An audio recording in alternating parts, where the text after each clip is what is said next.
Tim Elang Anti Bandit Satuan Reserse Kriminal Polres Kolaka menangkap 2 dari 3 pelaku pencurian kendaraan yang kerap beroperasi di wilayah hukum Polres Kolaka. Keduanya ditangkap atas sejumlah kasus curanmor di Kabupaten Kolaka, sementara 1 pelaku lainnya masuk dalam daftar DPO Polres Kolaka. Pelaku mengaku telah melakukan aksi pencurian motor di 14 TKP. Sebagian besar motor yang dicuri merupakan kendaraan yang tidak dilengkapi pengamanan tambahan saat terparkir di luar rumah. Untuk mempertanggungjawabkan perbuatannya, tersangka terancam hukuman 7 tahun penjara.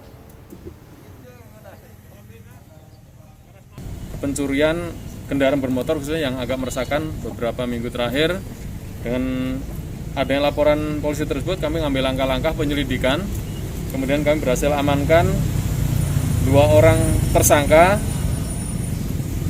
Yang pertama atas nama M alias I, ini warga Wajo, Sulawesi Selatan. Kemudian tersangka kedua saudara H alias A alias B, warga Kabupaten Kolaka. Kami juga masih mencari 1 orang DPO lagi atas nama A. Kami berhasil mengamankan tersangka dengan 14